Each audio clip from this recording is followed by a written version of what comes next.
Hello again, thank you for joining me for today's video. So this week I've been thinking about community, but a little bit uniquely. I had a couple weird challenges, and I kept coming across my mind about the fall of man and the way that there is an understanding of the fall of man in my knowledge, like universally understood, and we have different stories to describe this, but it's a recurring theme. So we have the religious idea of the fall of man with the story of Adam and Eve, and not not just Adam and Eve, but also like the flood story in Noah's time, things like that. But even science, if the completely materialist view, presents man as a fallen form, as the not yet there being, right? So like we have evolved only this far, and we are limited and bound by time.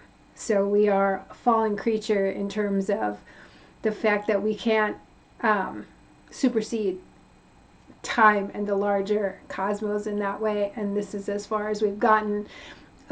And then you can hear future stories about like the fall of Atlantis and things like that were written into Greek philosophers' ideologies, and on and on. There are many more. These are just some larger examples. There's also indigenous prophecies of having two paths to take, and which one will we take, and taking the fallen path, and then all of this bad stuff happens.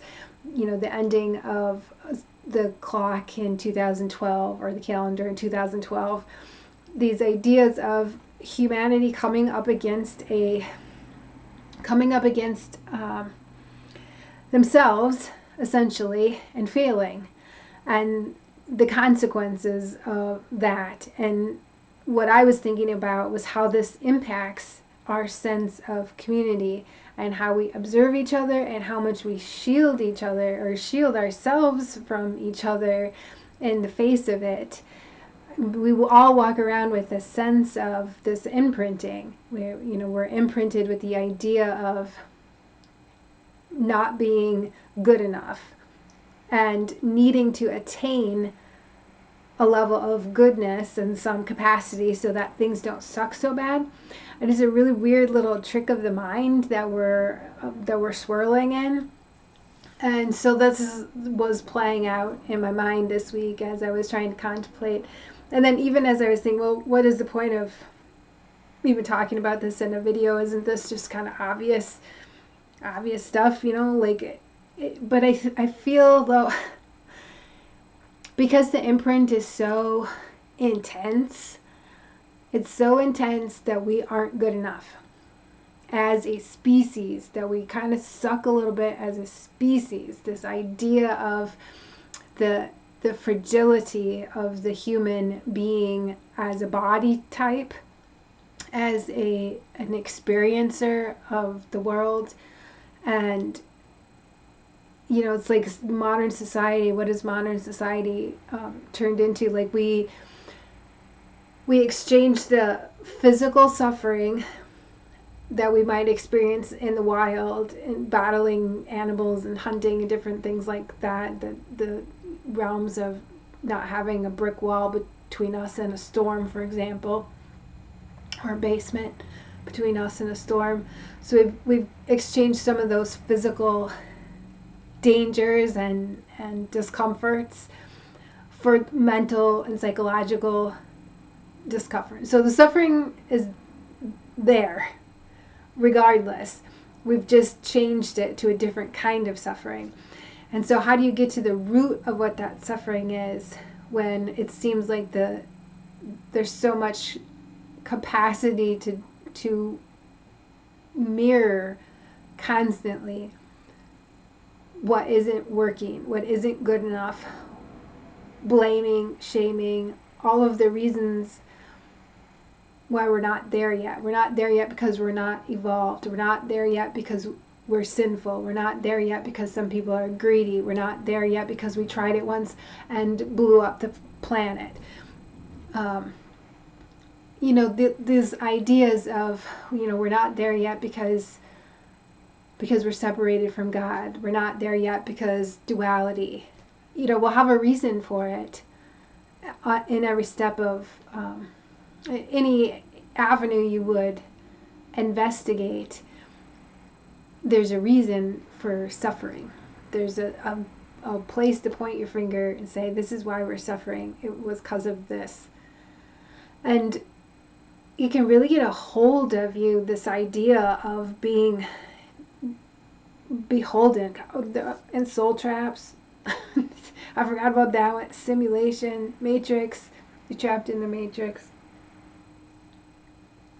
And the delight of being a human being, the delight of being a spirit, the delight of having an imagination isn't celebrated to the same degree that it could be. Obviously, we could celebrate this a lot more. And it's like almost as if we've taken the idea of like all of this intense imagination that we have and the need to express it, but it's all coming out in a form of suffering.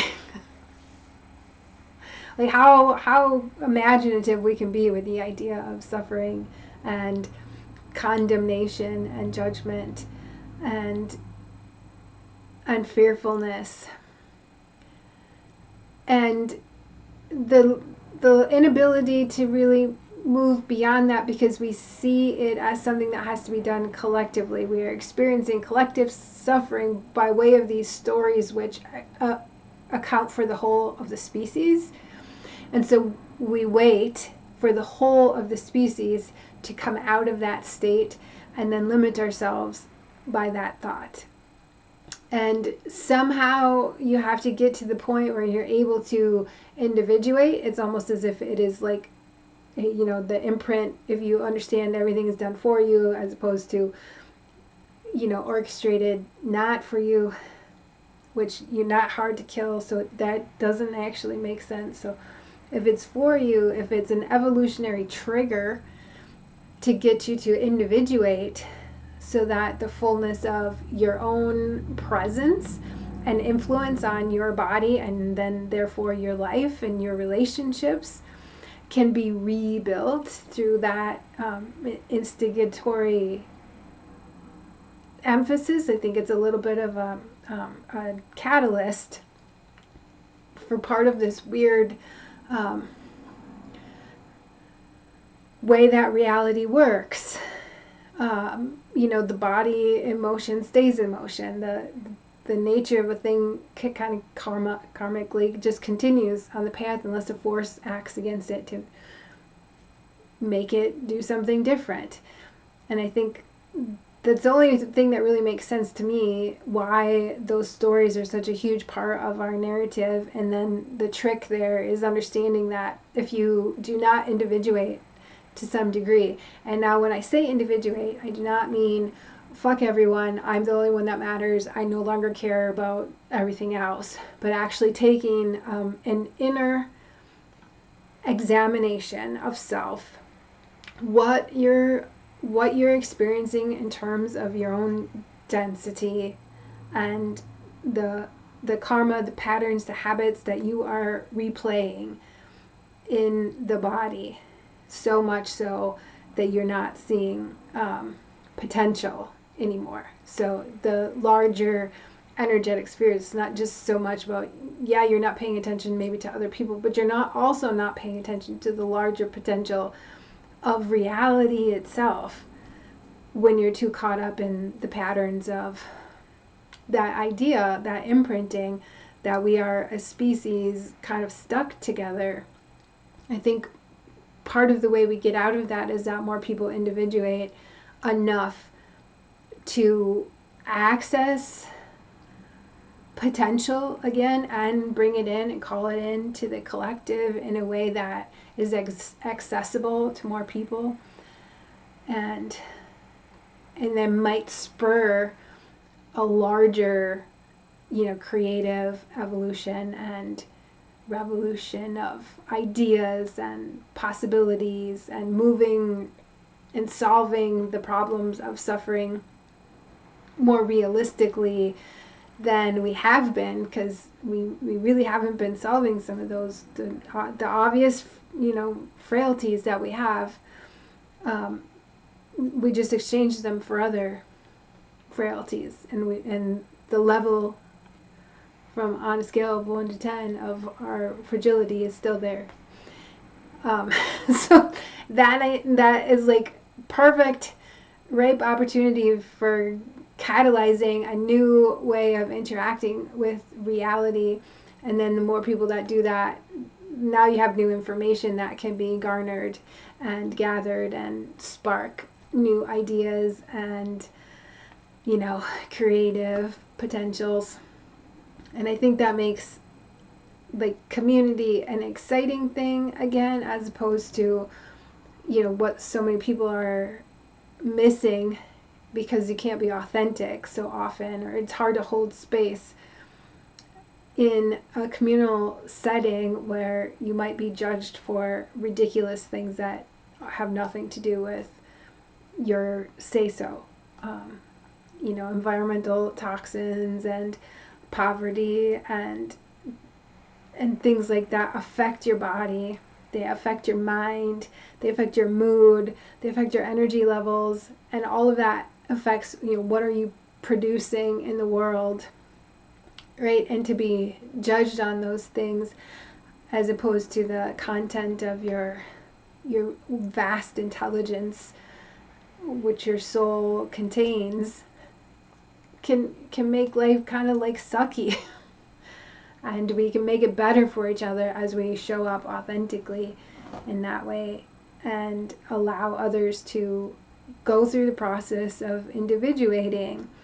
And there's some trial and error in that, especially when we get beyond a certain level of thought, accepted normative thought, where you are questioning the norms of all of the institutions as they are. But it's a necessary part of the maturity of spirit, soul, and self. So just some food for thought for you for today about the fall of man and how it's imprinted us so much, and the impulse. I think there's an evolutionary impulse there to come out of it so that we can become something bigger and better. Okay, wish you well. Talk to you soon. Bye.